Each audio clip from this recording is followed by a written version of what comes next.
From ScreenJunkies Studios in the heart of Los Angeles, this is ScreenJunkies Movie Fights. Now your host, Andy Signore. Hello, ScreenJunkies, and welcome to an epic installment of Movie Fights. This is the Batman vs. Superman edition, and we're doing something new. We've done this once before, but it's 2-on-2. This is going to be so badass. I'm so excited. Look at this panel, guys. This is unreal. Over here on my right, so glad to finally have him on the show. You guys have been demanding this forever. It's John Campea. It's so good to finally be here. Welcome. So good to be here. Next to him, Marc Andreyko. You guys together. Our team a little bit more into Batman and Superman than the other side is how we're going to call it. You want to be Superman? Works. You want to be Superman, Batman? Yeah, sure. Yes, Superman. We'll be Superman. Team Superman versus Team Batman. It's Harley from Epic Mealtime. Welcome, brother. All right, thank you so much for having me. I heard some rants that you didn't like the movie, so you're on team didn't like the movie. I have a lot of emotions, basically. But we all like, to be fair, we all liked parts of this movie. We had problems. I'm explaining my stance in a second. And next to you, the champion, Dan Murrell, has gone on record. I'm on team mixed to negative. But today's going to be epic because it's all Batman, Superman related stuff, not all negative. There's some positive, some fun stuff. It's all in here, and it's going to be an awesome battle.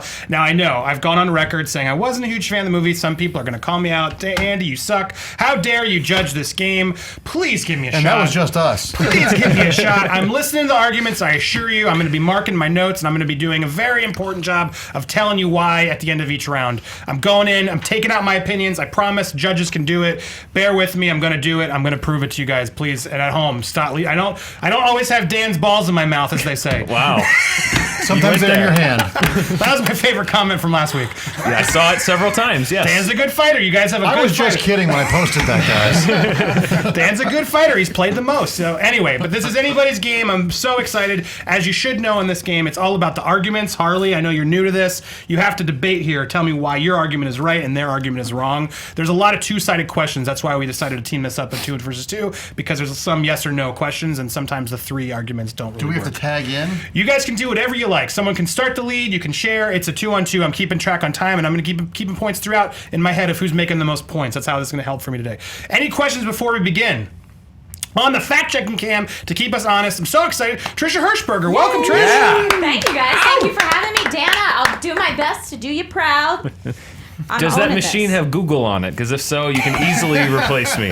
It does have Google. Then you're in good hands. You're good to go. Yes, thank you, Trisha. Please, and I might come to you to help me with some of these rulings. There's a lot of stuff happening in the show, so thank you for keeping track. But this is exciting. It's a rematch. Dan and John, I know you guys had some battles online. We did. Let's see what happens here today. It's anybody's game. I'm excited to watch this go down again.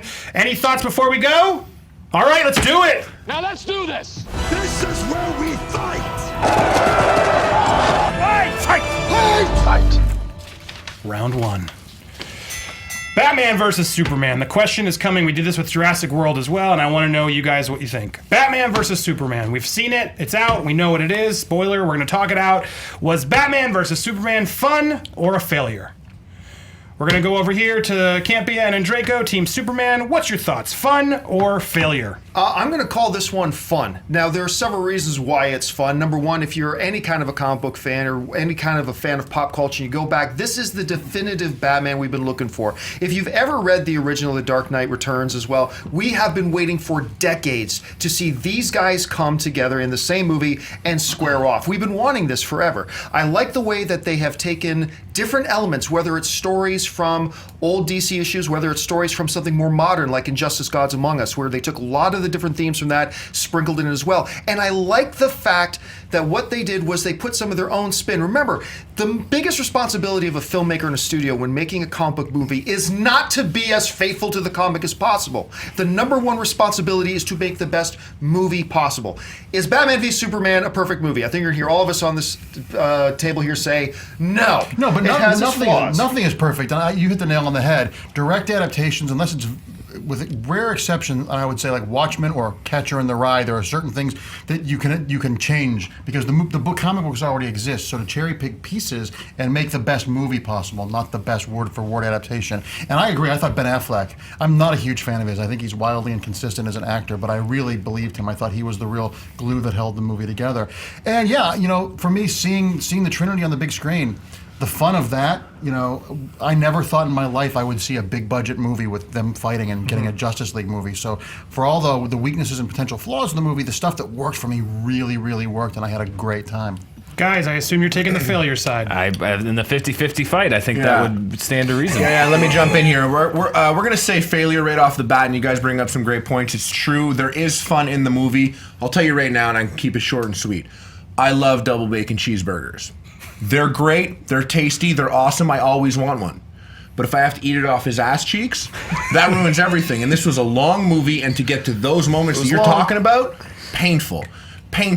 And let's not be old men for a second that can sit down and be mature. Let's also think about the children. What if you were 10 years old and you saw this? Like, how much time you gotta sit through this movie to get to these parts? Like, the poor children. It's not about us who could sit through a movie like adults. Kids go too. It's dark, it's scary. Yeah, but it's sucky. And also, John, you're right. We have been waiting for decades for these two to face off. I've been waiting my entire life for these two to face off, and they face off for all of 7 minutes of a movie with a 2.5-hour runtime. And the setup is botched, the resolution is botched, and really, I figured this out with Jurassic World. When you're arguing failure, you have a much harder burden of proof, I think, than Not the with fun Jurassic side. World, you don't. Well, ask Spencer J. Gilbert. He lost. I lost that battle. Really? I did. I argued failure and judged in lost. favor of No, Jurassic World? I fought against I him. won. He was fighting for fun.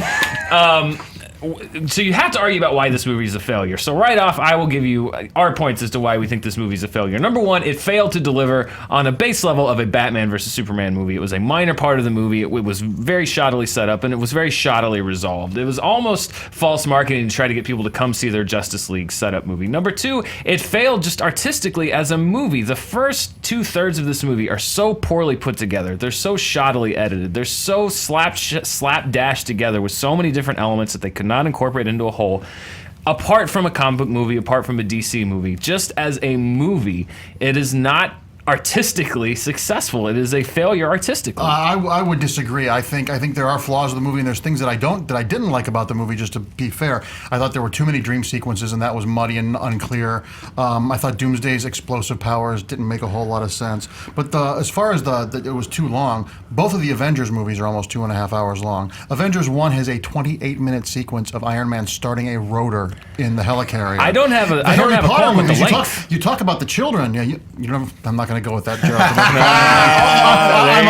I'm always too dirty on the show, so I'm going to be. It's post Easter. I'm going to be Christian. I'm going to rise above it.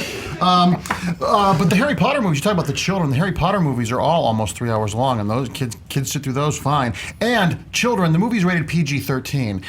If parents bring kids under the age of 13 to a PG-13 movie, that's on the parents, not the movie makers. Sorry, I was going by makers. Canadian ratings. It was probably rated. And as a 13 Canadian, years I old appreciate even. that. Even 13 years old. I appreciate that as a Canadian, but when talking about what about the kids, not every movie has to be for kids. And I think there's something good here about DC saying we are going to differentiate ourselves from the Marvel properties a little bit, and we are going to lean a little bit more mature. Now, I got to disagree with you, Dan, on the whole issue of we got 7 minutes of Batman versus Superman, that there was no real true setup. I disagree. Right from the opening of the film, when you see the end of Man of Steel from the perspective of Bruce Wayne, and what he witnessed with his eyes, and you could see in his face what that moment did to him, and then everything, I would argue, from that point to the point where they finally fight, is about the fight that he has coming up with Superman, is about establishing his philosophical problems that he has with Superman, why he feels the way he does. So by the time we got to that 7 or 8 minute fight, however long it was, which was a glorious 7 or 8 minutes, much like when I lost my virginity,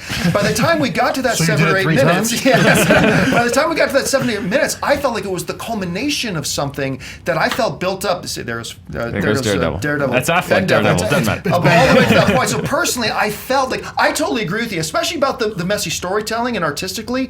I agree with you on that. We're on the same page. It's just that the positives on that argument that we're both saying weigh a little bit heavier for me than the negatives that we both seem to be agreeing on. And the argument that you said that Batman and Superman only fight for 7 minutes at the end, that's like saying a Rocky movie is not one giant boxing match, and that's false advertising. Like you had said, that there was lots of preparation, there was lots of them dealing with the things and lots of internal stuff, and the actual physical fight wasn't the whole movie. But if the physical fight was the whole movie, people say, well, there wasn't any story, it was just fighting. But imagine going to a Rocky movie where he fights Apollo Creed an hour and a half into the movie, and now it's like, oh shit, Rocky, a sewer monster, and that's That's the end of the movie. I want to see that movie. I want to So do see I. that. That's what Batman v Superman was. It's funny you bring up the Bruce Wayne driving around the events of the last movie because I came in, I'm like, you know what? People were wrong. This is going to be great. And I never got back up to how I felt at the beginning of the movie. It like that from there, they could have got to fighting Superman and it could have been the 7 or 8 minute thing much sooner. There are things in this movie, if they rearranged it and moved it around, dropped some, every dream sequence was so bad. It was the worst. If they rearranged it, there might be something there. And I liked the beginning, that beginning there, but I literally the entire time went down. And I'm not like bandwagon jumping. You understand, I fight for these movies. When I leave these movies, I fight for them. You know, people spend $300 million on a movie or whatever so Batman could be on a big screen. And yeah, to the end of the day, who cares about the kids? Like, I want it to be for me. I left and like, there's nothing I could say. Like, this was so disappointing. There were things that happened that just... But ultimately, that's what this is about. It's about debating what worked and what didn't for you. And we all have different suspensions of disbelief in these different genre movies. And this is great because we're talking about specific things. I can debate and agree that you didn't like the movie for specific reasons. I get really defensive when I had someone tell me, I can't believe you liked it. That movie was awful. And I said, well, what was the part you didn't like the most? Like, I haven't seen it yet. Yeah. Well, I think we can all agree there. I'll argue with anybody as long as they've got the base to argue with. 80% of the comments on this will be people that have not seen the movie. I have nothing to gain. If you didn't like the movie and you can tell me why, awesome, because it stimulated some. I'd rather have a good conversation with someone who didn't like a movie than someone who just blindly either hated it or blindly liked it. Well, and I would like to point out one thing just on the Rocky thing. I think it's hilarious. So hilarious when like Bruce Wayne started doing pull-ups and curls. I'm like, wait, hold on a second. He's doing pull-ups. You're fighting Superman. That's like me being like, so I'm like trying to get like a 6-pack for this summer. It's like, no, you should have thought about that 5 years ago. You're not doing pull-ups now to fight Superman. I bet as a man in his mid-40s like Mr. Affleck, I bet that was like, if I'm getting in shape for this, you're going to see me work. I'm getting some shirtless time on this movie, so there's a record of it. Fine, I enjoyed it, so that could be there. I think that was in Ben's contract, actually. But I do want to circle back to John, the motivations behind their fight, because I will agree that the movie did a better job of setting up Batman. When they open with that sequence and you see Man of Steel, I'm like, wow, they're doing a really good job of setting up Batman's motivation for this fight. Where the movie failed to deliver was on Superman's motivations, because they were kind of trying to set it up as Clark didn't like Batman, and there's a lot of time spent with that he didn't like the Dark Knight. And I was like, okay, so this is going to be Superman doesn't agree with Batman's method, Batman doesn't agree with Superman's method. It's going to be a clash of ideology. And then right before the fight, it's like, no, Lex Luthor kidnapped his mom. Like, why didn't Superman just fight and go, whoa, they've got my mom, they've got my mom, they've got my mom, dude, we shouldn't fight this. He's got my mom, we don't need to kill each other. There's two levels to that. One, in the trope of superhero comic books, when superheroes get together and fight, every single time a superhero's fought another superhero in comic books since comic books have been invented, they fight and then they talk. So that's a trope, and that was made pretty ridiculous in the movie. I will agree that part bothered me. My biggest issue with the movie was poor Henry Cavill. He's a good actor, and it seems like they are always underwriting Superman, whether it's Brandon Routh, who doesn't get enough credit for Superman Returns, or Henry Cavill in this movie. And I tend to like the interpretation of him as a young Superman going, oh my God, I try to help these people and nothing's ever good enough. It's kind of like being on this show with the internet. But nothing's ever good enough. So it's an uphill struggle. I would argue that what you're saying, though, almost becomes a necessity, because in the film we see Batman, obviously we see Affleck with that great line. He says, that son of a bitch brought the war to us. He can destroy the entire human race in an instant. If we think there's even a 1% possibility that he's our enemy, we have to take it as an absolute certainty. So we see that. Wow, but you did that exactly right. That was pretty good. From Superman's point of view, we see him having a problem with Batman, right? But his ideology wins out, that the most he's willing to do, even though he has a problem with Batman, is to come and say, look, I'm giving you a warning. And that's the extent that he's not willing to use his power to do that. That was the worst scene. So, oh, really? Superman comes. Batman just murdered 50 people. Superman comes, crosses arms. No, he took out the garbage. Listen here, bro. Listen here.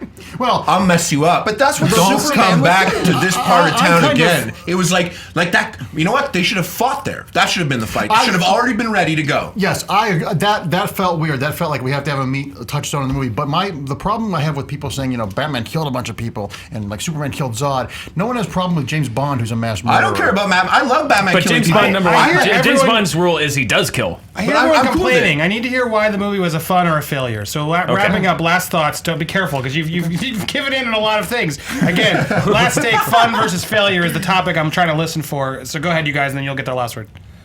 Dan. We're going Harley, first. Go ahead. Well, I mean, again, failure, and I'll let Harley chime in too. It's when I have to say failure, I have to say failure to deliver on the promise of the movie. The promise of the movie was Batman and Superman meet each other on screen for the first time.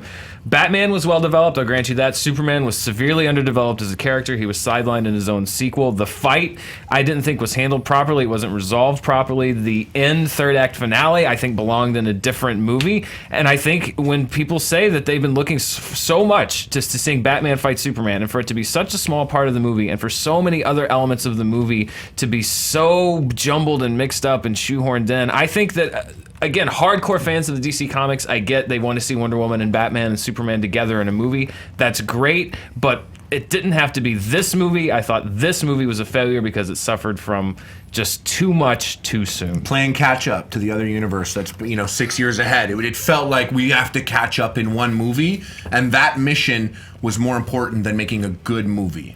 I completely disagree. For me, we had a great Batman, probably, as you said, the definitive Batman on screen, making contemporary Batman and using some of Frank Miller's Dark Knight Returns and making it work and making it understandable why this guy would do what he does. Having Superman, Batman, and Wonder Woman on the big screen done with such great effects for the first time was so great. Having Henry Cavill, great actor. The whole cast in these movies elevates it. You have Diane Lane. You have I didn't mind Jesse Eisenberg's performance. I think his character was annoying. I think that performance was. He was playing a guy who was like playing Mark Zuckerberg. I don't think it was a bad performance. He was great as a guy you wanted to punch in the nose. And for me, the thrill of seeing these characters on the big screen for the first time was just so tremendous, and I was so brought away. The movie had me from the first frame. Would have made a great Vine. Final thoughts, Cam? One of the cautions I heard from some people going into my first screening was like, we have a worry that this Batman might be a little bit too dark and violent. To me, that is audible Viagra. Because not only do we get Ben Affleck, who did end up being, to me, the definitive Batman, but this is the Batman we've been wanting to see since that Frank Miller comic. This is the most visceral, dark, mentally unstable too. This is the first time we've seen them filmmakers be brave enough to go into a little bit of the mental instability of Bruce Wayne, which is exactly what they should be doing at the same time. Yeah, there are storytelling flaws, but the fights, the setup, Ben Affleck as Bruce Wayne, getting some of these characters introduced to us for the first time that we've ever seen on screen before. Even though I didn't want Doomsday in this movie, I went in and watched the fight. Turned out to be incredibly entertaining. To me, you're going to hear me say this a lot, the good far outweighed the bad, and that is why this is a fun movie. All right, awesome fight, guys. That was a really fun fight. If you're watching live on YouTube on ScreenJunkies Plus, hashtag Movie Fights Live. Hopefully, Trisha, you checking the conversations. Any fact checking? Anything you want to add? Yeah, I just want to add that both Avengers and Harry Potter in their series ranged between 2 hours and 10 minutes to 2 hours and 45 minutes. So you are correct. Long. They were long movies. Also, this one was brought up by Andrew Schick at Andy Schick on Twitter, and this is correct. I double checked it.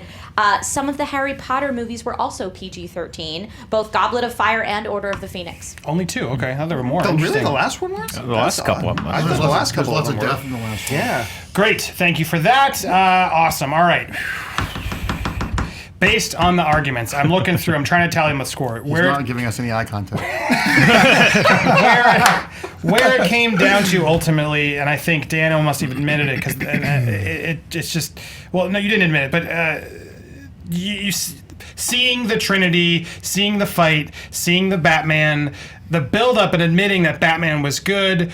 I just heard too much stuff that I think lays the groundwork for more exciting things to come. So I think while there are story problems, which we all agree, I think it's not necessarily a failure. So I gotta go with fun. Mark and John get the first point. Wow. Woo! The first point. That was $20 well spent. What did you whisper? No, we were just strategizing this time how that was a stupid decision. Bounce back on the next ones. Can we agree, though, that since we presented both sides of the arguments passionately, that all of the commenters now hate us? Yes. No one can agree with any of No us one now. is going to be happy. Consistency of Consistency hate. hatred all across But the honestly, board. that was tough. We talked about it intelligently. That has no place on the internet. You focused on the story a lot, but I didn't hear enough of why the fight wasn't good, why the Batman wasn't good. There were, as you said, too many goods to outweigh, and I think I needed to hear a little bit more of those reasons. So I can't ignore the fun aspects they brought up. Round two. This comes from Travis of Marvel, who wants to know, what was your favorite part of Batman versus Superman? So I want you guys to defend right now the best part of the movie. What was it? You guys are picking different parts. You've, I think, all agreed on your part, correct? Yes. And this time, who started last time? They did. They did. So Mark and John, you go first. Take this one? Oh, go ahead. Our favorite part of the movie was the actual Trinity fighting Doomsday at the end. It was a superhero battle that felt like a comic book come to life. The whole fight, I kind of bookended the scene with Clark getting the spear and saying, "This is my home," which was a really great moment that harkened back to the Man of Steel and the whole debate about Krypton. And then we had that great fight in that final scene, spoiler alert everybody, with Wonder Woman with the lasso glowing, and then her holding Doomsday, and then Batman firing the canister with the cloud of kryptonite, and then Superman flying in with the kryptonite spear. It was just so epic, and it felt like Greek mythology almost, and it was actually, unlike some of the stuff in the Nolan movies where the fights are always the weakest part, I knew exactly where I was in space. It was so well choreographed and just so exciting. And Wonder Woman smiling when she's fighting. There was just, Great it was moment. just, that moment when she smiled in the theater that I was in got thunderous applause, because that's Wonder Woman. She's a fighter. She's thousands of years old. The whole fight just felt like a comic book fan's wet dream, and I thought it was really, really well staged. And the audience around me, we all loved it equally. The fight did something that I think the Avengers also did that was also very difficult. When I went into Avengers, like, how do you take all these characters, give them equal time that's exciting and fun? You had a microcosm of that in this fight. How do you take Batman, Superman, and Wonder Woman in this fight, give them all their due, give them all their time, give them all their key shining moments, their ESPN highlight They reel all played moments. to their strengths, And they too, all played to their character-wise. strengths. I'm so glad you brought up that part about the Wonder Woman smile. Even the little grin, I've killed people from things from other worlds before. The little lines that were thrown in there, the fact that Doomsday got his arm lopped off, Batman doing what he's doing. Like, I love that they didn't all of a sudden have Batman going up and punching him in the groin. Batman knew which to a hang Michael back, Bay movie yeah. might have done. But instead, he's like, he's avoiding him, keeping him distracted while Superman and Wonder Woman are recovering. Yeah, he had strategy. Visually, it was engrossing. Look, think what you will about Zack Synder. This dude is a visual storyteller, and I was just amazed visually by the fight. Totally into it right up to the very end. So yeah, it was an awful lot of fun. All right, guys, what's your favorite scene? I do Dan, want to say, good thing Batman saved that one grenade, so it could be a Trinity scene there. Because if he didn't have that one gadget, he is hiding the entire time. Like he's behind a rock. He's super through the buildings, keeping him distracted. I'll look at he needed the grenade. Yeah. Yes, he did. What's You your wanna take scene? it? Yeah. Batman in the warehouse. Oh, It's great. It was just premium Batman content right there. Like, that is enough for me to be like, I'm happy with the Batman. I'm happy with Bruce Wayne. I thought, he's ruthless. It was a really hardcore, like, brawling Batman. Like, he felt older. He felt gritty. I love that. It was an experience. It was my favorite part of the movie too. We didn't even have to confer. We agreed on this immediately. It was my favorite part of the movie too because, like Harley said, it's an older Batman. It's a more experienced Batman. The cinematic Batman that we have been getting, we've started them in the early part of their career. The Nolan films was an early Batman. The Burton films were an earlier Batman. This is a Batman who's had enough, and he's like, I'm over it.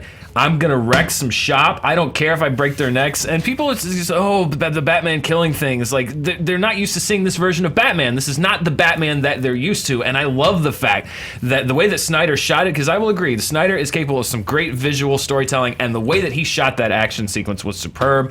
I'm a big fan of the Arkham games. It was like watching that come to life. Definitely. The fluidity, like Batman is usually kind of a clunky character, and just how fluid he was, the fluid motion I love, and it just the seamlessness of it, the way that he's punching this guy comes coming behind in him, on he a grabs Batwing, it. Yeah, coming in on the assisted by Batwing. Alfred, shutting down their guns so he could really beat them up one by one. Oh, yeah, like, I love that, and I think, you know what? Like, I'm cool with Batman murdering. Batman should murder as many people as he can. If we were caught up on what Batman was and keeping it, he'd still be running around with a little boy in his underwear, and I'm glad we moved past that. People forget that a lot of changes have happened, in the last these characters 70 years of Batman. Mythological characters evolve for the times they're in. That Right, just so happens. I'm cool with that. I would never complain about that, and he really beat people up. I loved when the guy was behind him and just shot him, and he's just like, "What the hell did you just throws him against?" I mean, I don't know. I'm not against a more brutal version of Batman, and that was such an amazing action sequence. You know, there's some people who have said to me coming out of the film, and very few, most people who hate this film acknowledge that this Batman was fantastic, but some people said, I just couldn't get into it because this Batman killed Batman's not supposed to kill.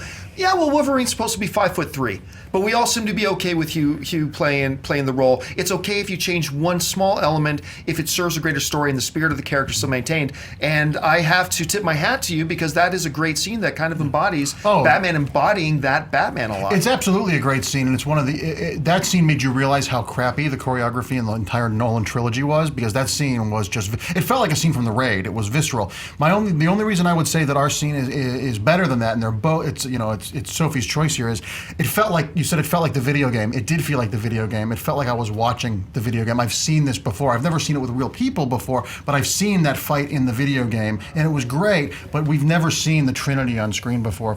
So for me, it was seeing something beautifully done that I've seen before, or something that I'd never seen before. So it's a neck and neck race, but for me, seeing Wonder Woman, Superman, and Batman fighting this character and coordinating and being true to their own character without dialogue in this fight, to me, that was what pushed that scene right over into a classic He did sequence. also break through the wall. Take that guy's minigun. Which is traditionally a villain thing to do, Yeah, right? That's blow a someone villain up, trope where and- the supernatural monster reaches through the wall. I love that they did Batman was did like a that. monster, and you did in this, like in the entire movie, you pretty much, the scene is ended by like one of the only jokes in the entire movie. There's like no jokes the entire time. Then he gets on Martha and he makes like that one joke. You know what I mean? And there was no other jokes. It was like the one scene where you got it all. You know what's interesting is a brief aside that people are complaining about Batman branding people, and they don't complain about the Phantom, the old comic strip, the Phantom. The Phantom wears a skull ring, and when he punches bad guys, it marks them permanently. I thought Batman branding people was kind of cool. I thought that was very cool. And my fight back against the Trinity sequence, and actually just from my own personal experience, was You fought a lot of aliens? I fought a lot of aliens in my day, and let me tell See you. him. You should my see him. personal experience. His eagle bustier is hot. But no, it kind of goes back to my point earlier, which is that a lot of the things in this film connected a little bit deeper to people that were hardcore fans of the DC Comics. Because admittedly, I've always been a fan of Superman and I've always been a fan of Batman. I was never as much of a Wonder Woman fan or a Justice League fan as I was of those two characters specifically. So for me, just as kind of the big Batman Superman fan and the casual overall comic DC Justice League fan, a lot of that last scene was lost on me because I was wondering how is Wonder Woman able to perform so well in this fight? How is she able to do what she's doing so effectively when Doomsday is struggling against so many other people? And John, you brought up the Avengers. I think there's a very analogous scene where at the end of the first Avengers movie, you see a similar sequence where all of the heroes are fighting together. But the difference is, like, I didn't know much about Thor. I probably knew much about Thor before the Marvel movies started, as I know about Wonder Woman now. But the difference is, I'd had a Thor movie, and I knew what his powers and his capabilities and his character were. So when the time came for them all to team up, it was much more exciting for me because I was already familiar with the character, what he could do. And for me with Wonder Woman, that was lost a little bit because I don't know what all of her powers are. And some people say, like, well, it's your responsibility to know everything about the comics before you go to the movie, but I don't think it is. So it's definitely not. There's some legitimacy to what you're saying, but for me, the fact that I know a lot. This movie was. This is Do you in my know Wonder wheelhouse. Woman, Mark? Just a little. Mark, I would imagine you know a little bit about Wonder Woman. But for me, I thought that the choice they made by throwing you into and seeing this force and going, oh, who the hell is she? She's really impressive. Was smart since her movie is coming And it was out almost next. that was It from made you- Batman and because there are Superman's point of questions view, too. because there are questions that are unanswered. You're going to probably go, oh, I want to see the Wonder Woman movie to get them answered. If they had erred on the side of giving her exposition and a lot of story, then the complaints would have been, oh, the movie's called Superman Batman, not Superman Batman Wonder Woman. Why did we have her talk so much? So it's a damned if you do, damned if you don't. And like I said, for what didn't work for you, really worked for me. And I think your scene was great, but this scene to me, I love your is- scene too. The Wonder Woman thing, though, that I would say is one of the reasons I like the fact that she just kind of pop up and use her powers because we, from the audience, are now seeing her the same way Batman and Superman are seeing her. Exactly. She's a totally unknown factor to them, and they're seeing her do these things that they were totally unprepared for, had no idea who she was, what she was doing, and then what they did was they put us as the audience in the same, looking through those eyes. So I thought it was actually kind of cool. that is she with you. I thought she was with you. It's almost an aside. I wish they It's didn't a- show that in the trailer. Yeah, though. but exactly. Yeah, But they wasted that in the trailer. But it's almost an aside to the audience because people are like, I know what she looks like, but who is this character? I want to know more about her. And I always prefer leaving your audience wanting more than giving them too much. But in the moment, I was distracted because they did not have the time to properly set up who she was, what she could do. Again, I think another failing of the movie in that we should have known. If we'd known about Wonder Woman, if she'd had a movie, I think that sequence would have been a lot more fun. And it's also a little bit of a, by the end of the movie, having just gone through Batman versus Superman, you're kind of starting to feel the length of the movie a little bit more. That Batman thing is a real shot in the arm, kind of takes you into the third act, and I just enjoyed it personally. Two great scenes. A lot more. Harley, last thought? Two great scenes. I mean, we probably would have known more about Wonder Woman if they exchanged more emails, her and Batman. So maybe there should have been more because emails. that device has never been used in any other movie at all. By the way, I was Is she also with you? reading. No, but I messaged her on email a few times. I was reading online. Superman and Wonder Woman never speak in this movie To each other. which is to each other, which is also a little thing that kind of brought me up. It's like they're all fighting at the same time, but they're not really working together. They're all three kind of doing their own thing. Which Very again, I human think male part of of the Batman. team up is that kind of. This is a working really as close a one. team. I want final thought. Someone confer, whatever. One of you each, just give me one more final thought on why the other scene wasn't as good. Give me one Why more it scene. wasn't as- Oh, why the other scene wasn't as good. Wasn't as good. Well, can I do this? Do you want to? I'll take this one. I'll take this one. Look, I'm going to say right up top, that scene that you guys are defending is a spectacular scene. There's no getting around it. It is wonderful. But in a movie called Batman vs. Superman: Dawn of Justice, when you've got another scene juxtaposed against it where you get that Trinity, where you get Batman, Superman, and Wonder Woman teaming up together on the screen, fighting the larger threat all at the same time, that trumps just one of the three characters having their own action scene solo, even though that is one hell of a scene, and you guys argued its merits wonderfully, but at the end of the day, this is Batman v Superman, Dawn of Justice, having all three of them against the bigger threat. That's the trump card. The Batman v Superman has always been the draw. The Dawn of Justice has always been what people were worried about, and the Dawn of Justice is what explains Wonder Woman being in that last sequence. I think everyone agrees, almost to a person, that Batman is the standout character in the movie. This is the standout action sequence in the movie, and I think if you have to compare the two, Batman came off better. It was less confusing. It was more straightforward, and it delivered a version of the character that people were really, really excited about. Wonder Woman was not as exciting to people who maybe were not as familiar with her character, which again, the comic fans will say that, well, it wasn't made for you if you don't know Wonder Woman, but there shouldn't be a prerequisite on going to see and enjoying this movie. They should have either taken the time to set her up so that you would understand her role better, or saved her for later. This one's tough. Trisha, good. That over was there. good. What do you got? Wow, those were some great arguments, guys. I have to say that I agree with Addison Pettiford, who's at Casual Movie Fan, who said on Twitter, "Give both teams the point. Both of these moments are great, and show us why we wanted to see this movie for years." I couldn't agree more. Really good fights, guys. Yeah, this is. I'm frustrated. This is a good one. But don't do that, though. You don't give, because that's very un-American, and this is coming from a Canadian, so I'm just saying. Also, there's some interesting poll results, but I'll wait till you make your decision. Oh, great. before Tell I- me yes. Okay. Here's where I'm frustrated. You didn't bring up Doomsday, which to me was an interesting thing, which I think you could have maybe used to your argument against, or something, or either of you, whether that was good or bad. It was just about the Trinity, which was sort of a negative on both sides, because I wanted to see where you guys stood on his, because his character and his creation and all that has brought some fans. Everyone wants to forget. It's crazy. But yeah, that's but not neither true. of you Time's really up. did it. Time's up. So I'm throwing that out of my head and listening to what you guys did say. You might be taller, but I got Mjolnir.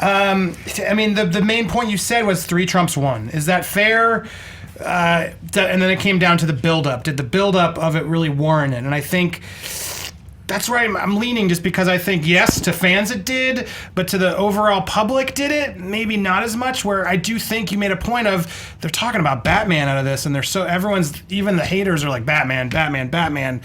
I got to give them the point this time. Dan, Harley take it. They get the point, but it's very Great close. scene. It's a great Very scene. close. Based on that, See, he gave us the point first, so I can't complain now. now it's going to be a sweep for the rest of them. But you got the first one, guys. You got the first one. Oh, you. Yes, and we also are part of the Illuminati against DC. Yes, we're right, part Dan? of the conspiracy theory to drive down the stock price of Warner Bros. You guys are making this argument. What were the results, Trisha? So the Twitter poll right now, there's just under 500 votes, and 71% of the people in the Twitter space picked Batman in the Warehouse. There it goes. Yes. All right. All right. Based on the arguments, I feel a little People on bit. the internet can't be wrong. See? All right. There we go. See, the polls agreed. Stop yelling at me. Round 3. Should this is a fun one. This could be a mean one. Depends on what your answers are. But Rise of Cuba asked on Twitter, should Zack Snyder direct Justice League? And if not, who should? So you guys can either keep him and defend why he should be there, or you can pick a director to replace him. And Mark and wait, you. We started off last it's couple. Dan and Dan and Harley now.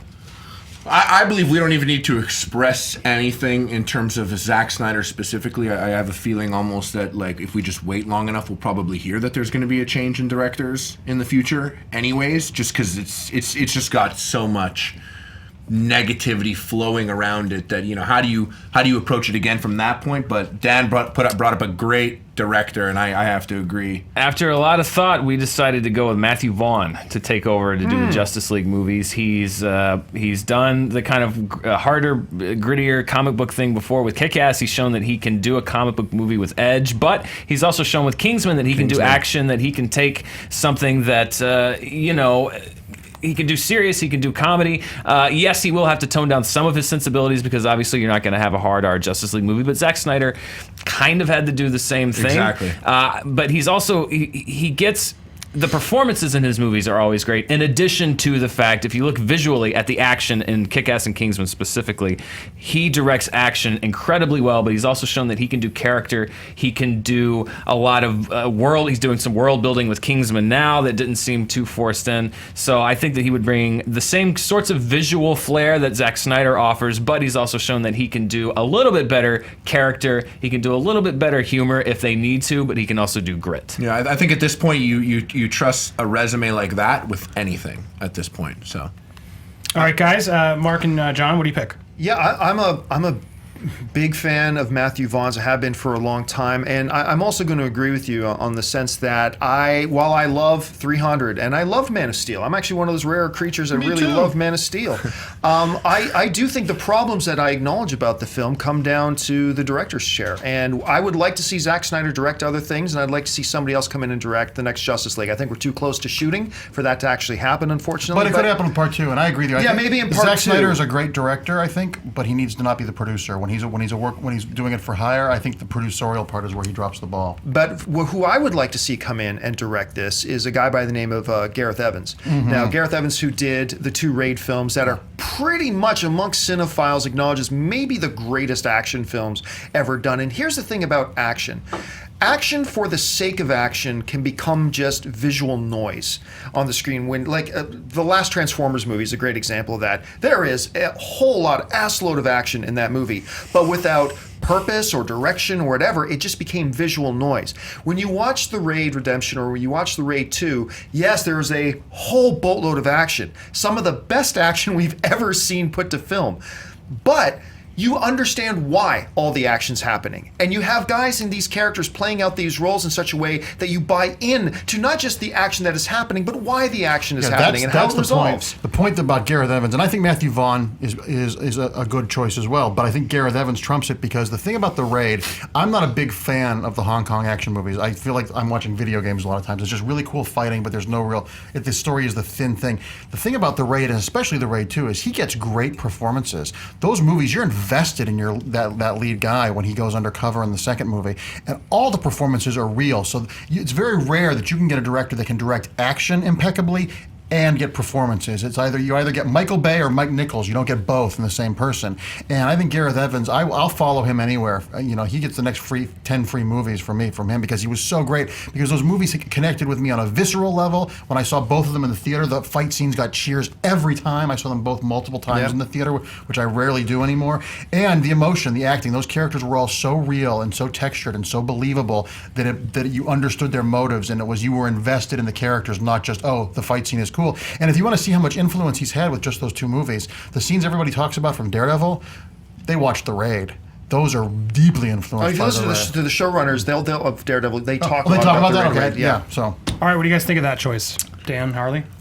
I mean, I heard a lot about the action, but mostly about the action. But I think where we got into where the mistake they made with Zack Snyder is they hired a director who was mainly known for action, and they found themselves in a place where they got well-shot movies with good action that didn't quite deliver anywhere else. I think with Matthew Vaughn, what you have is a guy who's proven that he can take comic book properties, graphic novel properties, and deliver an entertaining product that the general public is able to access, that they can get into the world and the characters, but that also will please the fans of the comic. I think also Gareth Evans, and correct me if I'm wrong, a lot of what's going on in the greatest parts of those movies don't also just lie on him. It's, the location of where they're filming, the choreography, the guys that are, doing the performances. These all are guys orchestrated by the director. But these are guys that end up, being in Star Wars movies because they're so good at what they do. So he's a bad director because he hires good people? No, he's not. He's great. He's great. And let's hope that maybe he has a whole team with him. Whereas all these directors do. None of these movies are directed by one person. When they're talking about movies that are $250 million tentpole movies that you're beholden to stockholders for, it's always the team you assemble. A good director assembles a team that he can trust to go do what he wants. So then, you're right. So him and his whole team of choreographers, that group. Let's hope that they're not doing Star Wars or something. I'm just saying, because these guys are desirable as well. And once again, Matthew Vaughn isn't like you picked Tim Story or someone. Matthew Vaughn's a good director. My issue with Matthew Vaughn, and I like him a lot. I thought X-Men First Class might be my favorite X-Men movie. I thought he did a great job with that. I just find him inconsistent. Kingsman was fun, but Kingsman doesn't know what movie it is. I don't know if I'm watching a real spy movie, a camp movie, a hyper-violent movie. He has problems with tone and consistency of tone. And sometimes, I don't know if it's because he's so good, he veers into smugness. There's sometimes where I feel like he's laughing at the joke before he told it to me, and that's always sort of a turnoff. The Kick-Ass movies, I think, are the perfect example of that. And like I said, Kingsman, the casting of Kingsman made it great, but there was that movie downshifted into different tones with I've seen no Kingsman transition. over and over again. I love the movie. I think it's great, and I think another thing, and it's just. This is just a little bit of a gamble, but these movies, these are going to be big movies. These are big, and I just genuinely feel like Matthew Vaughn can handle a big movie. Oh, well, I think he could handle it, absolutely, but I think that Gareth Evans can handle it even better because I have yet to see Matthew Vaughn get really great performances out of actors. They're all fine. I thought Taron Egerton was fantastic, Taron and Colin Firth were both fantastic. Taron Egerton's a personality. Taron Egerton's a personality, and Colin Firth is a personality. Those are good. He also cast January Jones in a huge part in the movie. So, but a great comic book movie. Yeah, the problem here's the big problem for me when it comes to Matthew Vaughn, and I might be the biggest Matthew Vaughn fan at this table. I love the guy. You brought up a great list of some of his fantastic movies and what he did with them. But ultimately, and I say this a lot about actors sometimes, you don't go out and get Anthony Hopkins to play Spider-Man. Why? Because he's not a good enough actor? Of course he's a good enough actor, but it's not the right fit. When you look at this long list of fabulous movies that Matthew Vaughn has done, tonally, none of them fit with the direction that DC is going with the tone of their new DC cinematic universe. A guy like Gareth Evans, the tone that he brings to the screen is a much better fit for these movies than Matthew Vaughn. So I'm a huge Matthew Vaughn fan. And you two guys are the two rare guys that love the last movie. I think these movies need a little bit of a tone shift. Nothing major, but there is a tone just shift. A little bit. But it needs more of that shift. There will be a tone shift because if you go back and watch The Raid, both of the Raid movies are very dark. They're like Serpico with great fight scenes, but there's also moments of relief and organic comedy that isn't shoehorned in fart jokes or anything like that. So he is in tone in line with what the DC movies are and have been, but moving towards a lighter, more positive thing without just instantly going into camp. It's like they got the dark tone, they had it, and then people weren't so happy, and then with this Batman vs. Superman, they doubled down on it. I think the last thing they should do is double down again on that. Give it I'm cool.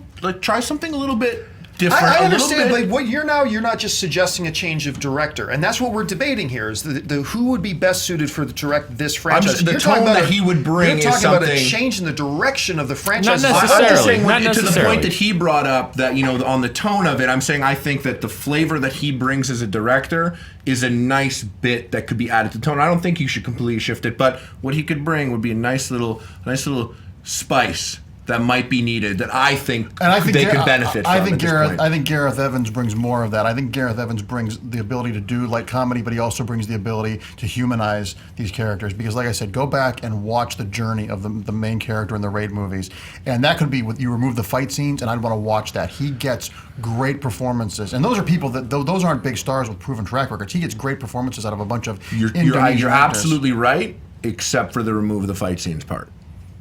That's really why I watched those movies. Absolutely. But I'm saying the caliber of acting in that movie is those movies are greatly acted as well as greatly fought, and you never have that balance in most movies. They either serve one master too much and not the other. But if we're talking final thoughts here, go ahead. Sure. We're talking about taking Snyder out and you're putting somebody into what is a blockbuster movie that is going to be an enormous amount of pressure. And I love both Raid movies. They're great, but they're still, relative to this movie, very small scale filmmaking, and something that Gareth Evans, he hasn't gone up to that next level yet. And so even just from a studio point of view is, do you want to take that risk? Do you want to take that risk of taking a guy who's worked on a smaller scale movies and boosting him up to something this big? Or do you want to take somebody like Matthew Vaughn, who has had this pressure on him, who's delivered X-Men First Class, that was another franchise that was in big trouble. X-Men. And X-Men First Class, that could have been the last X-Men movie if it wasn't very good. There was nothing but hate. It had a lot of bad vibes around it. He delivered with that movie in a way that I think he could deliver also with the Justice League if he brings that same, as Harley was saying, we're not saying completely change the tone of the movie, but he could keep that kind of dark, gritty tone, but add a little twist to it that is going to bring back some of those people that think that it's gone too far. And I think that there are a lot of people, it's not just a small pocket, that think these are a little too gritty. Solo Flash movie is great for him. But your argument that he's going from a low budget movie to a big budget movie and that's instantly doomed, that is the case of what happened with Jurassic World. But Sam Raimi didn't direct $100 million movies before Spider-Man. Bryan Singer's movie before X-Men was Apt Pupil, which cost like $8 million. Tim Burton did Beetlejuice, which was like $15 million before he went on. So that argument isn't necessarily a solid one, a be-all, end-all. There are examples on both sides that we can argue with that. And I think with, like I said, I think with someone like Gareth Evans, I think that the combination of the ability to direct action and the ability to get performances is what all these comic book movies need. They need more character as well for the fight scenes. And it's like you said, there are examples on both sides. Do you want to take the risk of being on the wrong side of it? Yeah. Yes, with him I do. John, quickly. Tone-wise, you go with a guy like Evans. Matthew Vaughn is not the right guy for that type of tone. You don't change directions of the franchise now halfway through, and I understand you want to go with a guy who's proven with a bigger film. Christopher Nolan was not proven with bigger films before Batman. The Russo brothers were not proven with bigger films or comic book movies at all before they went into something like this. The fact that Gareth Edwards is a smaller name, a less-known name, is irrelevant. The fact is he's got something on his resume that shows he can do it and probably can do it better than we've ever seen it before. All right. Trisha, how's it going over there? Any facts to add? Yeah, you guys are so spot on with everything. Mark, yes, Beetlejuice was about $15 million. Apt Pupil was about $14 million in budget. You guys are right on the money with all of your stuff. How are they saying? What are they saying online? They liking this fight? Hashtag Movie Fights Live if you're watching along. Oh my gosh, yes, they're liking this fight. What? Langley M. Neely says, I'm shocked that no one mentioned Ben Affleck. He'll be For the same reason, right? Because we expect that he's going to be directing the standalone. I expect that he's going to be directing Batman. Yeah, exactly. All right, you guys are really bringing it today. I gotta be honest. This is probably one of the hardest ones we've had to do. It came down to sort of the final thoughts there, and it really was a word. The thing that stuck with me is something Harley said was, if you remove the fight scenes from those movies, I don't think that's what they're memorable for.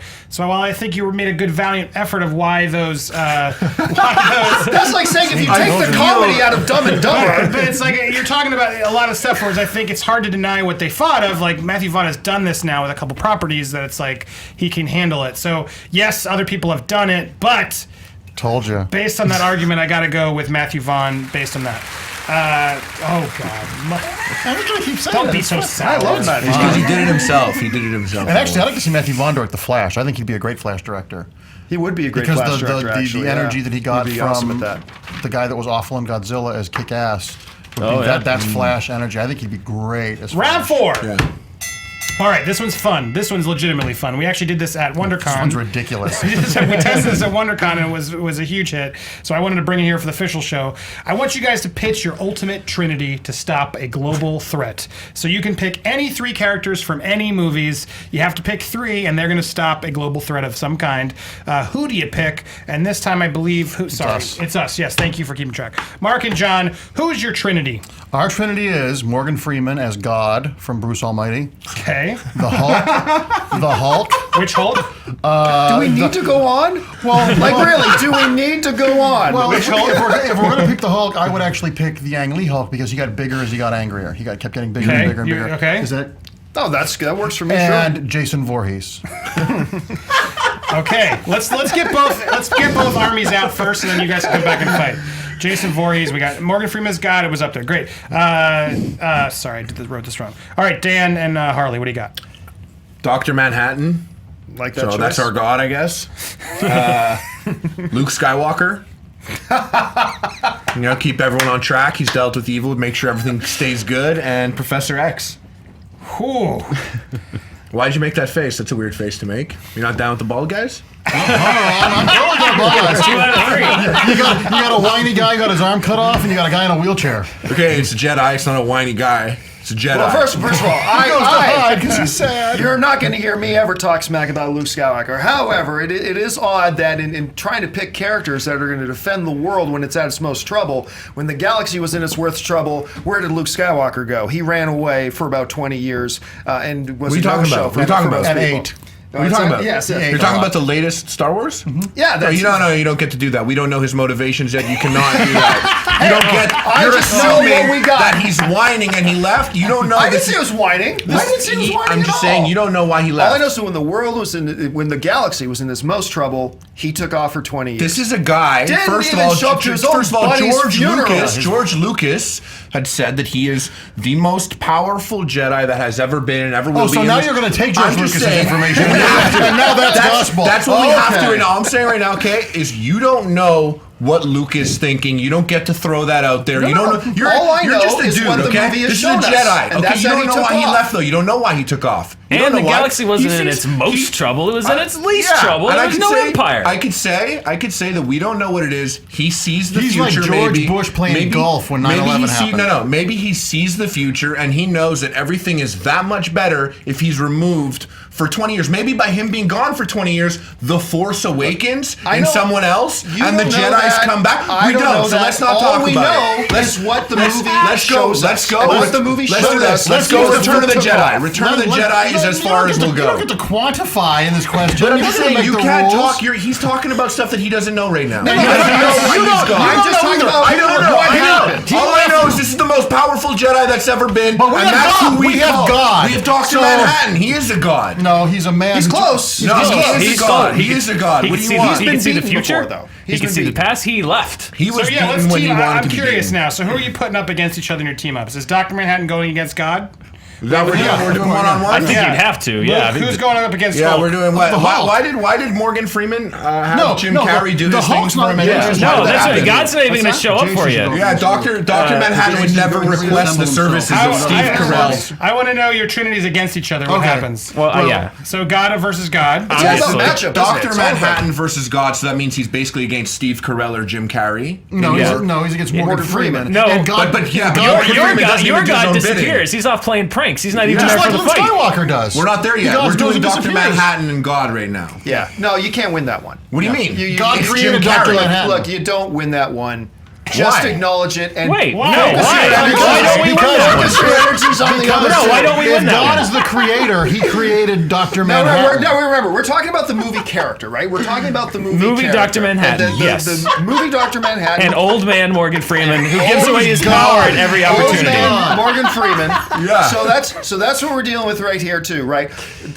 In the movie itself, Manhattan, he exhibits the limitations of his power. There's even a scene where he talks a little about like I can't do everything. There are limitations to his power. However, Morgan Freeman himself as God, there And are as no Morgan Freeman, There are no probably. limitations. And as Morgan, look, we can just go with Morgan Morgan Freeman. Freeman, yeah. As God, there are no in that movie character. There are no limitations. He can even bestow his own power for a moment if he wanted to another person. Exactly. That's his That's all biggest he error. does. That's how That's powerful and he in is. that moment when he bestows his power on Jim Carrey. That's when Dr. Manhattan wins. Dr. 'Cause he would Manhattan never make that would be mistake. there We're 100 not feet talking tall, about Dr. Manhattan ready versus for Jim no. Carrey God. We're talking about Dr. Manhattan versus Morgan Freeman. And that's what I'm You know trying to this tell is? you. Dr. Manhattan would be there 100 feet tall, ready to fight, and you'd look around and you go like, oh, where's God? Oh, he went and he's telling Paul Rudd to go build the Tower of Babel. I don't know where he is. He's never around. He pops in for 5 minutes and disappears. There's one point I got to make about this, okay? This is turning into a penis measuring contest.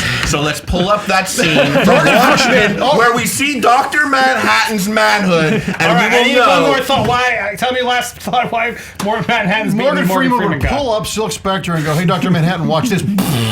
Turn her into a pile of shit. Dr. Manhattan would cry and make some crystal. But thing he on the already saw moon, that happen. and then God would He destroy. already it. No, saw but that. he would know it was He going knew to that. happen. No, He would have that's gonna happen. anticipated That it. can be blocked. That's I gotta proven in give the it movie. to I gotta give it to Dr. Manhattan's argument that he's gonna leave. So that's one. You got two more here. All right, Hulk and who's taking on Hulk? Luke Bailey's Skywalker, Hulk. Hulk, and Jason Professor X. Oh, I think Professor X. Wait, hold on. Who's the last The other one? one's Putting up Jason Voorhees. You put up Luke Skywalker. Oh, Who's Luke challenging Luke Skywalker. Skywalker? Jason Voorhees. Okay. Okay. Jason, you Jason agree? Voorhees is an elemental force of evil. Luke gets mad. Oh, he's never dealt with one of those before. Come on. Have you seen how slow Jason Voorhees is? And He's have you on- seen how fast Luke Skywalker is? Have you seen how thick Luke has gotten? He's not going to be running anywhere. He doesn't even run anymore. Unless First there's of all, a Jedi Luke- good Big Burger Mark- somewhere. Luke was lost a doing lot of CrossFit weight. on that island Mark because has he's lost a looking lot of pretty weight. damn good. Mark's lost a lot of weight. And secondly, The robe is not flattering. Trust me. He takes that off. He's good. He's first chiseled. of all, Jason is very susceptible to mind games. Freddy Krueger did it. Luke Skywalker could Jedi mind trick him to go, Jason walk has no into a mind. link or He's an something. elemental No, force. but He's he's a easily person of tricked. death. he dreams. He's slow. Luke Skywalker is 80 times as fast. What is Jason's weapon? A machete? Luke has a lightsaber. It's a one chop fight. I'll give him two. One to chop the machete, Jason and the can second to chop transfer his Jason in half. consciousness All right, into go ahead. other people's All bodies. right, so but not Luke here's- Skywalker. John, go ahead. Sorry. Yeah, I'm- here's the problem with that fight is that if you want to say this is a 10-round fight of 10 5-minute rounds, I will give it to Luke Skywalker. However, if you don't have that little asterisk beside this fight, eventually Luke dies. Jason does not. Jason just keeps coming. You can chop him into I'm sorry, why 1,000 does Luke pieces. die? You can Why does Luke melt die? him. No, eventually as a mortal, he dies. You can melt Jason in a vat of lava. He will just keep coming back. So, 10-round fight, I give it to Luke. If there's no John time gets limit, it on that one. We didn't get I gotta to- say, Really? No rebuttal? We got now. I had a Force Ghost I argument had ready to go.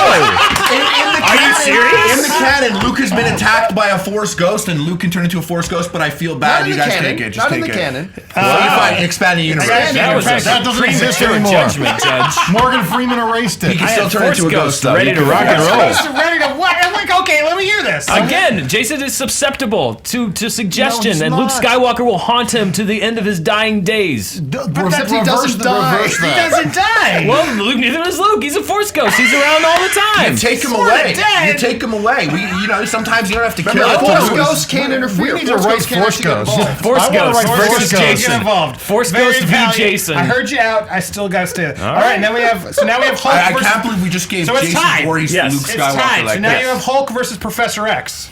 Easy. So Professor X is Dan and Harley versus John and Mark. Who wins? Professor X, if it's Bruce Banner Hulk when he's controlling the Hulk and he's happy and green, sure, Professor X wins. But the Hulk, pure Hulk, the Hulk that gets bigger and bigger the angrier it gets, the more there's no. Once again, it's a similar thing to Jason.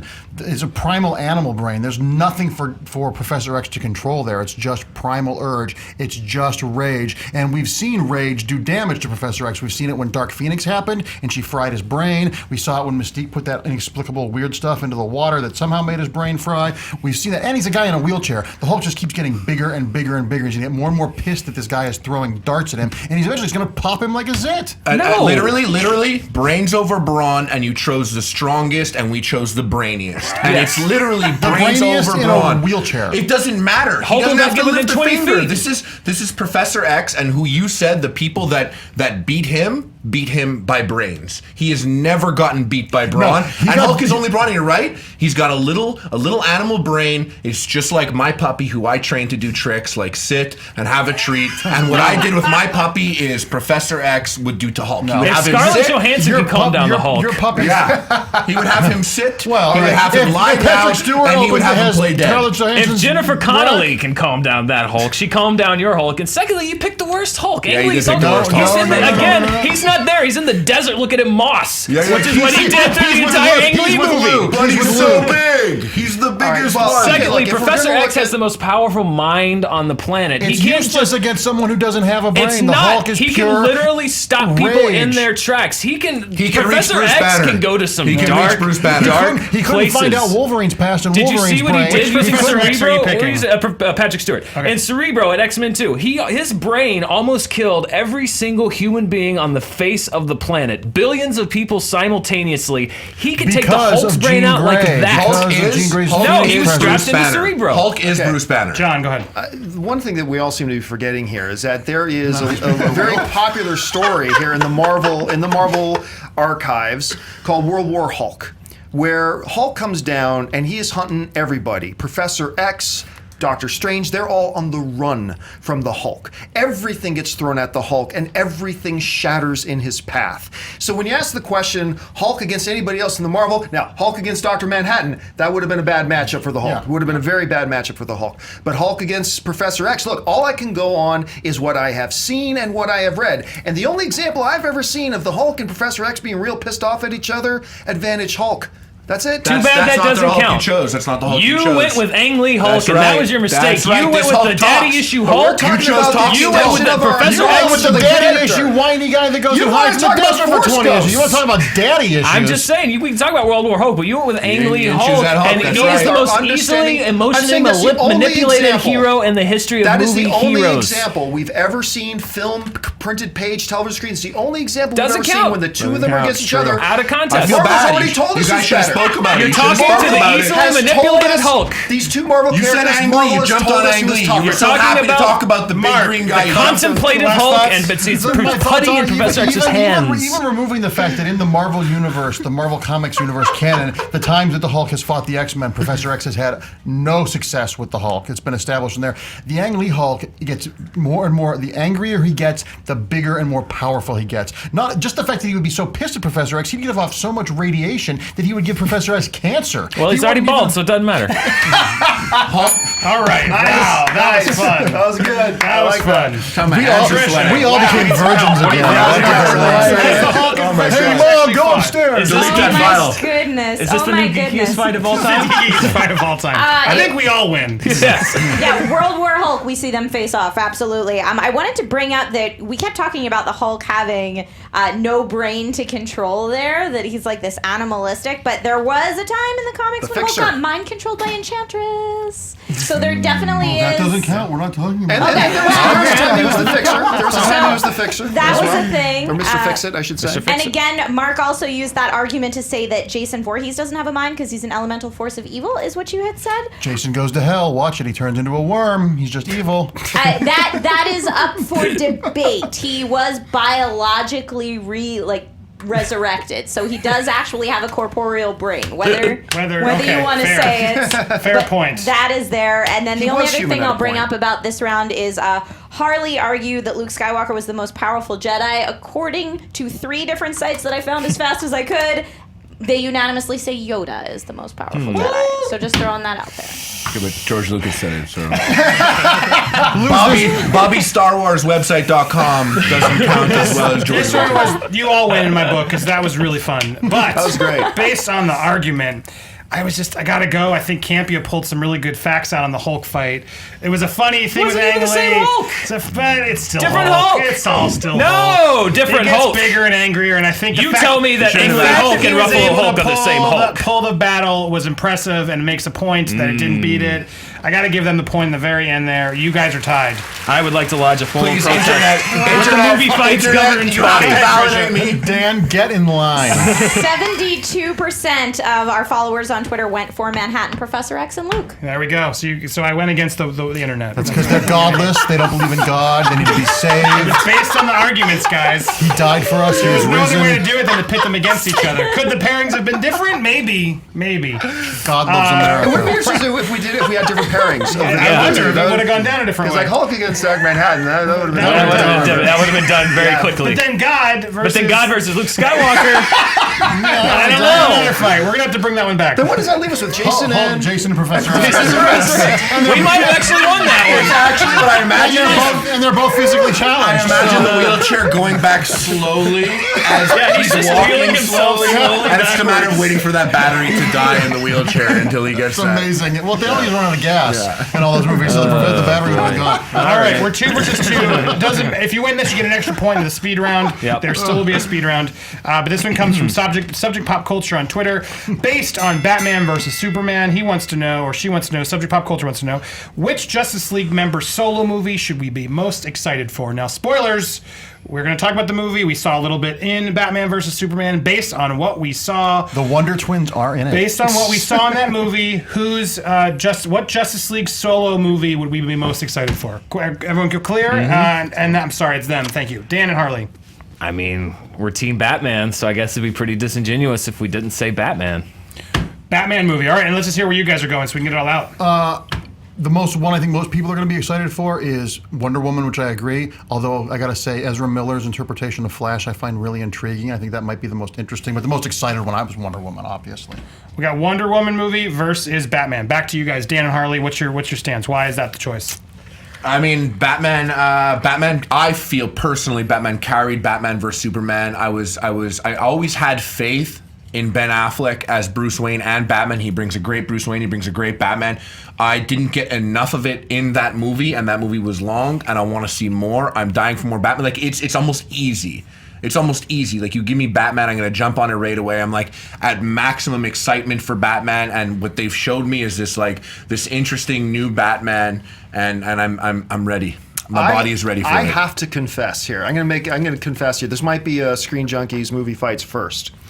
I misunderstood the question because I thought we were talking outside of Batman or Superman, in which case I think it's Wonder Woman. I'm going to throw in the towel because you can't make that decision. I'm not going down with you. If the question includes Batman and Superman, then I would vote Batman. If you're including Batman and Superman, which I misunderstood the question because I thought it was like whether it's Aquaman or Cyborg. I misunderstood You that guys he was didn't my talk partner. to each other? We were up all night. I just thought think it's fair. we couldn't include Batman or Superman. We never said that. We didn't say that. I mean, there was no rule against any of them. He was The in my assumption hotel was you room couldn't- all it night. wasn't Because Batman. if it's We between did need a Batman new and Batman in Wonder that Woman, movie. if it's between Batman and Wonder Woman, then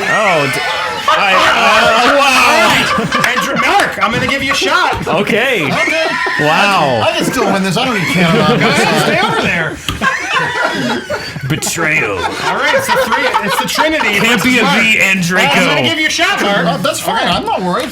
As great as Ben Affleck's Batman is, what we know from this movie is that the Joker killed Robin. So the Joker's going to be back again. This is him playing. He's reinterpreting a piece of music that's been written that we've seen a bunch of times. We have never seen Wonder Woman on the big screen. We don't know what it's going to be.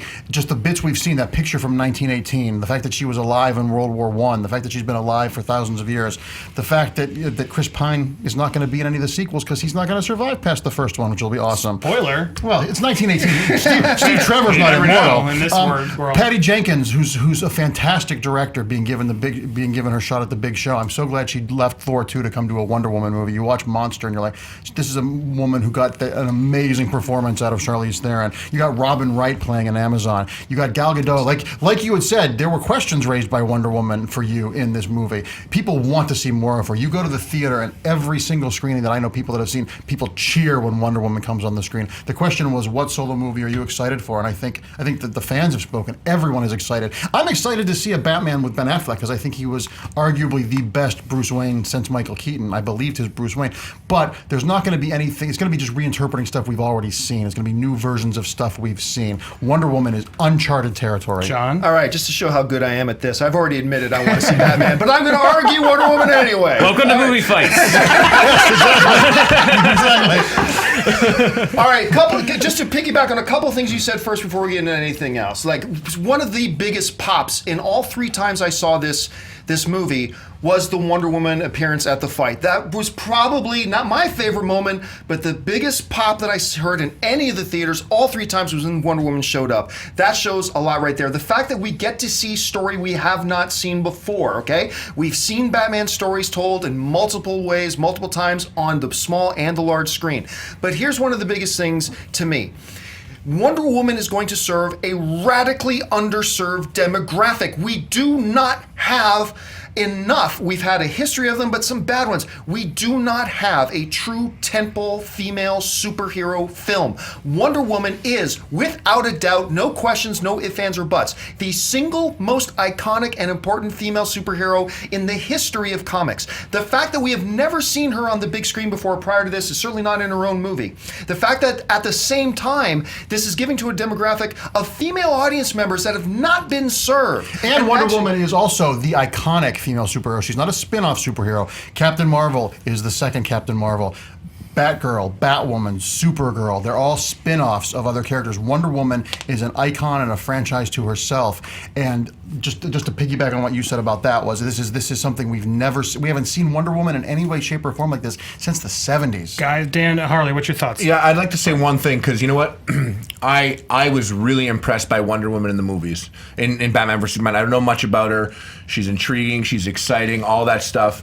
But, and this is a critique of the movie Batman vs. Superman itself, a big one to me, and it ties into what you were saying about having this awesome female character, is it took like a Facebook message from Batman being like, where you been at, to kickstart her inspiration to don her superhero garb and go to battle. And That's not true. Well, she's been there for 100 years. Even after she saw was that, on she the got on the plane yeah. and was seeing the threat to mankind that got it her also into the action. It also not took the Facebook conversation after Doomsday, where he's standing there being like, you know, we got to work. And she's like, and I hated it. She was kind of like, what are we doing next, Batman?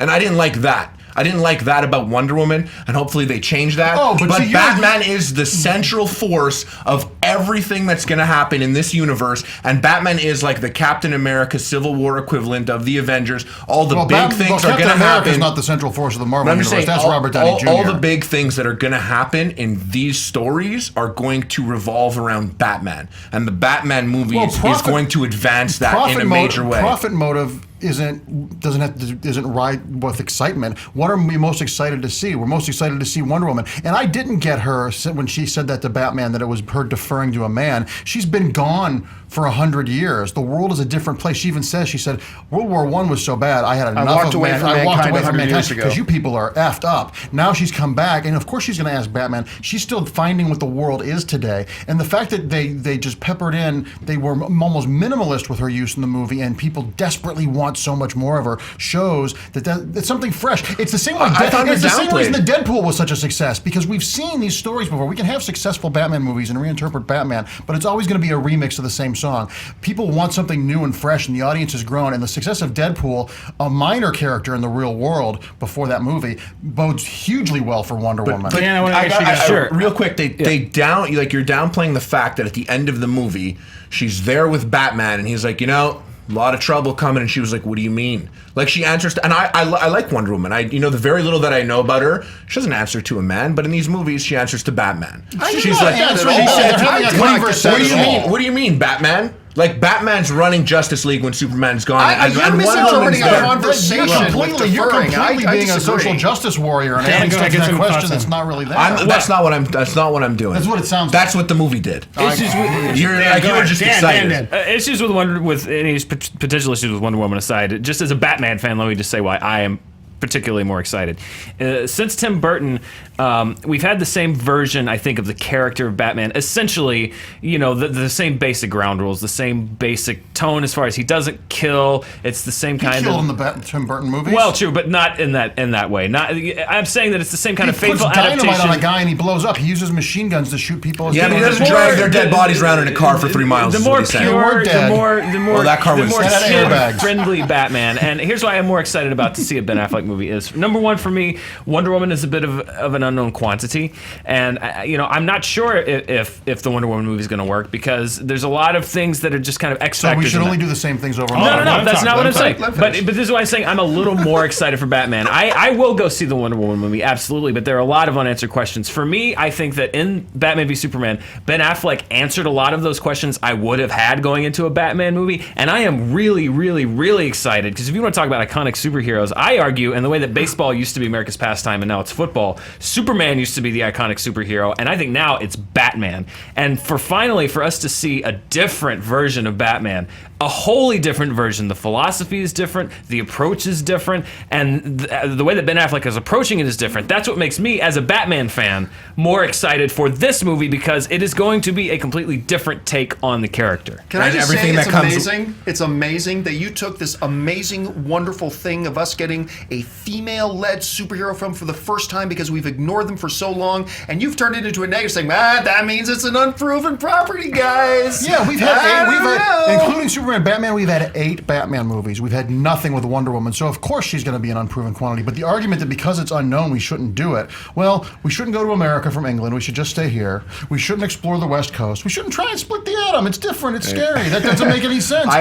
And I don't think this is a wholly different Batman. I think if you draw a through line through the Burton one to the Christopher Nolan one to this one, he's just an older version of that same Batman. He's just beaten down and he's darker and more frustrated and more cynical. But that's the logical progression. Trust me, that doesn't mean I don't want to see it. I can't wait for the Batman movie with Ben Affleck. I think he's been emerging of all the previous Batmans in a really good, fresh way. But it still doesn't hold a candle to we don't know what we're going to see with Wonder Woman. There's an excitement level there in a way that we can all feel like we did before the internet and before spoilers. We can go into a movie and be like, wow, show me what you got and not have any preconceived notions. It's like the first time you touched boobs.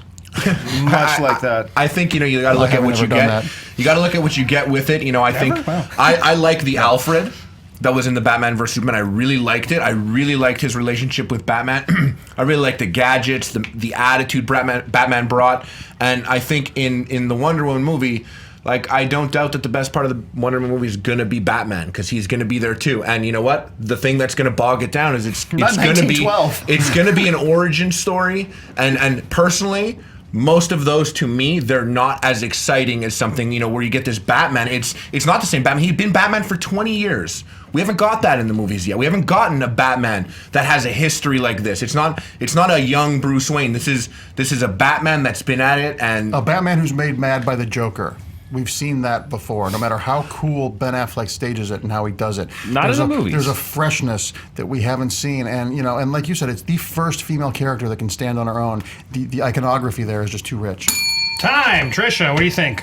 Wow. I do believe this is the first time on Movie Fights anyone's ever thrown in the towel early in the fight and gone to the other side. I was trying to find a moment in Movie Fights history where that's happened before, and I couldn't find one, so I do believe that that's the case. Wonder Woman was into the battle before Batman. The gentlemen, John and Mark, are correct. And Harley, I was just looking at, you said we haven't seen old Batman before, and I didn't get a chance to find exactly if we had seen old Batman, but my original thought was the Keaton Batmans. He was a little more. He was new. He was older. He was older. I think he might have been older than Affleck is now. Val Kilmer was older. Sure, but Val Kilmer he was older. Okay. I felt like John on that one of just like I was arguing the other side of I'm equally excited for both of them. So you're throwing in the we're all towel. We're all going to see all the movies at midnight. That's what we know. I think they made a great argument, but I dislike that he threw in the towel. But Dan just sort of did it too, so we did that. So I got to go with the better argument. Yeah. Wonder Woman gets the point. Whoa!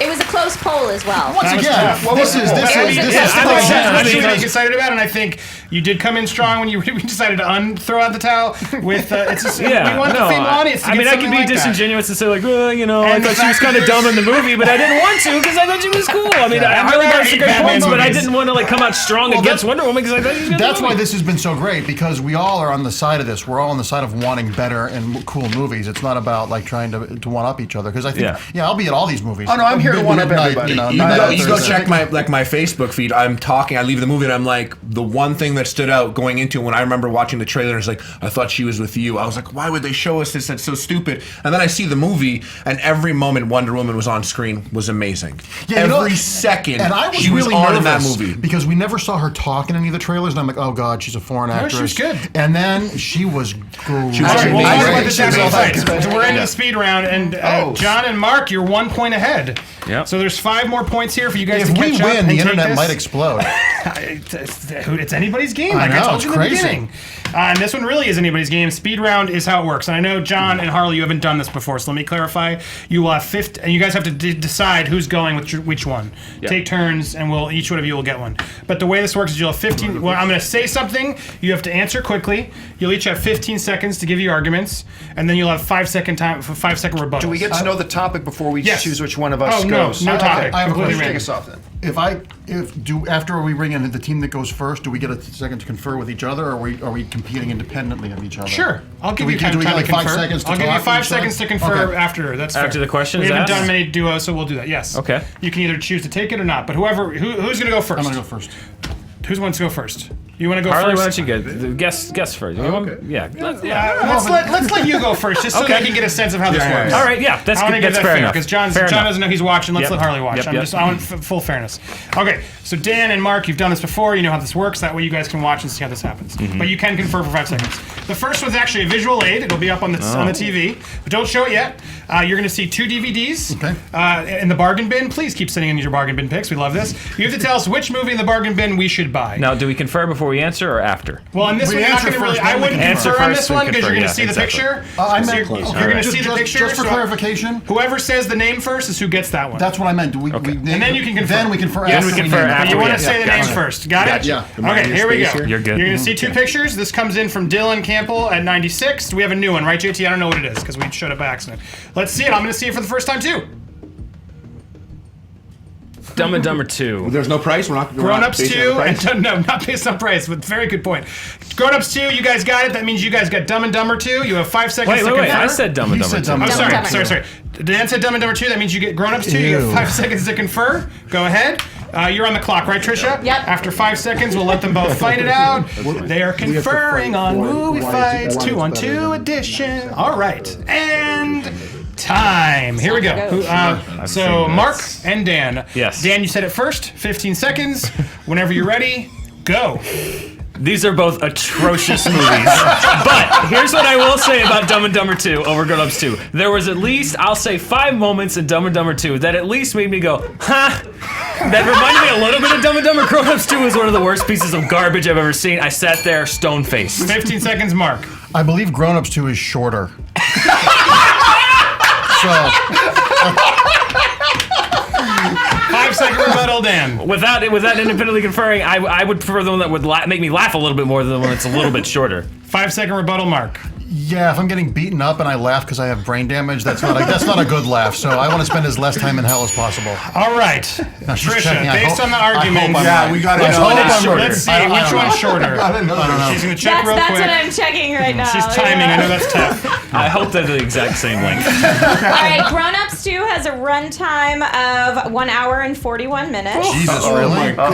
Yep. And Dumb and Dumber 2. I hope it's 1 hour. Can't be over 41 1:35. Such a bad movie. Was an hour 49.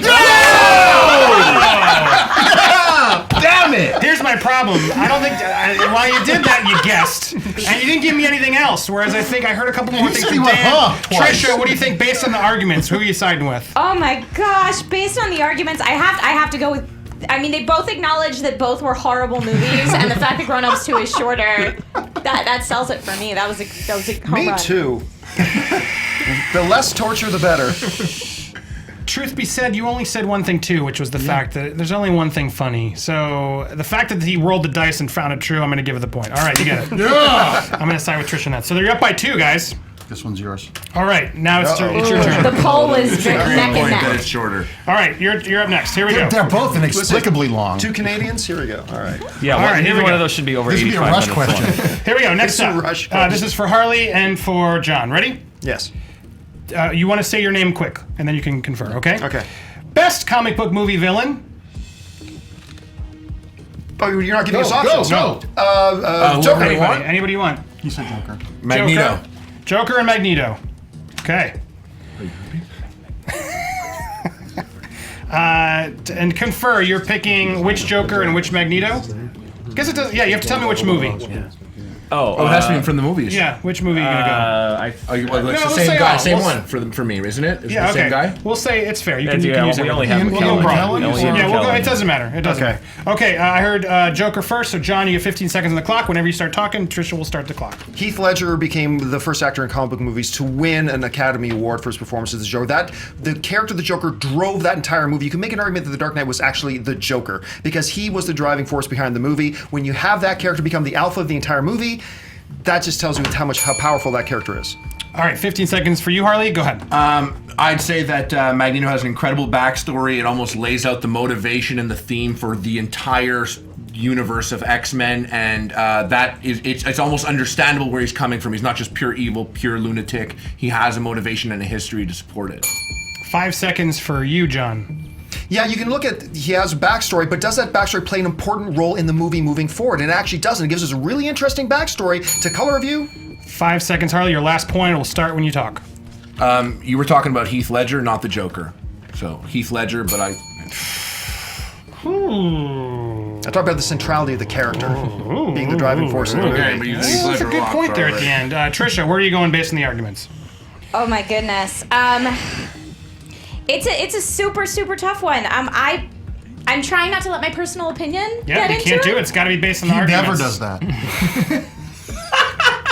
It's just He's fun. winning. It's He's so still giving me It's part of our shtick. It's like the whoopee cushion in a Soupy Sales show or something. Based on the arguments, I would go Joker. Yeah, I think you while that was a good point at the end, I didn't hear a little bit more about the character in general or powers or anything, so I gotta go based on that as well, the Joker. So that puts us at, you have to get this one. You have to get all of the You notes. have To to get force a all tie, three we have to get all to three. force a tie. Okay, guys? He's doing So all Dan, of them. you're back on. Yeah. for all Versus of them. Mark. Don't read my sheet. Come on. I'm not. Don't be a cheater. Play I this. saw him I'm look not at it. I saw him look at it. All right, next question. This is the first. You got to get it in, Dan, or it's over. I know. I've heard that before.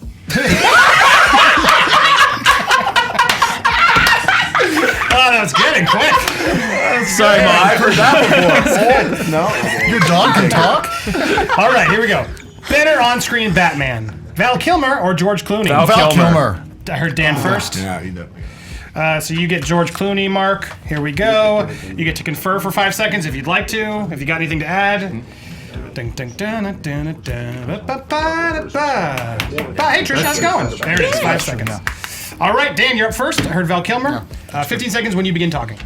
Val Kilmer is actually probably the best combination of Bruce Wayne and Batman before Affleck. Clooney is all Bruce Wayne. He turns Batman into a smirking idiot. Val Kilmer to take the heft of being Bruce Wayne. He can take the darkness of being Batman. He was the best that combined both personas, and I'm even including Michael Keaton in that. Okay, Bruce Wayne, Michael Keaton's Bruce, or George Clooney's Bruce Wayne had a family. He was outside of himself. He cared about Alfred. He cared about Dick Grayson. And when he was Batman, he was so committed to protecting the city. Gotham was his thing. Val Kilmer was Iceman with a bat suit. 5 seconds when you begin. I mean, George Clooney had the Bat credit card, which is ridiculous. He was a terrible Batman. didn't All he want did was spout one-liners, and Val Kilmer actually played a good both characters. Oh, I completely agree. I think Val Kilmer played the exact same character in both, a smug pussy hound, and there was no depth to that performance whatsoever. Smug. Okay. Can we get I a won't point just repeat for it. smug pussy? It's a great rap album. Hashtag. That's a Dick This was Tracy a villain. TV show that would have popped up on screen as the hashtag. Trisha, based on those arguments, I think Dan gave me a little bit more heft, and I think Mark got a little caught up in. Yeah, that would be references. that. Do you disagree, Trisha? I don't disagree. So you're still on the board. Okay. Here we go. Number 4. This now goes to Harley and to John. This is stressful, man. You're stressing me out. Got to answer quick. Here we go. Talking about Batman versus Superman. I'm talking about an actor in that film. So tell me, best Amy Adams movie. Can I? Yeah, you guys can 5 help each other. seconds. They're helping it. I'm going to go with Catch the movie. me if you can. Catch me if you can. And I'm going to go with the movie whose name I can't remember, who she plays the fairy tale princess. Enchanted. Enchanted, thank you. All right. Lucky you had some help in here. Yes. Or I would have gone with The Fighter if I didn't get that in. Enchanted versus Catch Me If You Can. Okay, and I heard Catch Me first, so Harley. Is this best movie Amy that Adams Amy Adams movie. is in, or best Amy Adams Best in a movie? Amy Adams movie. You can say it however you want. I'm not going to argue in semantics. Okay. You got to choose an argument, and you got to stick to it. We go now? Whenever you start talking, 15 seconds. All right, Leonardo DiCaprio, Tom Hanks. It's an incredible movie. If it's ever on TV, you never change channel. Even if you had plans, you get sucked in all day watching that movie. And I love it. Yeah. It doesn't matter that I love it, but it's great. You can't say anything. Leonardo DiCaprio, you're dead. All right. It's like a cooking competition. If you say your main ingredient has to be cheese, you can't cook a steak and put a little touch of cheese on the side and call it a cheese dish. Amy Adams was not that movie. She is Enchanted.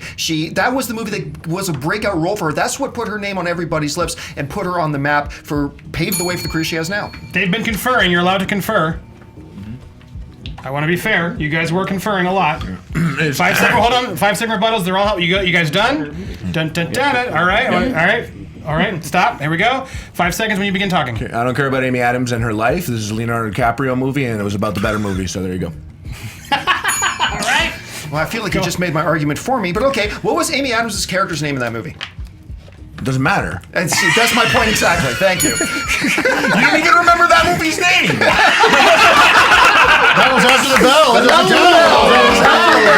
Well, you were both on stepping over. point, but You were overstepping, and that really actually did help me a little bit to make it a little bit more interesting. I'm struggling because you definitely argued why it was a better movie.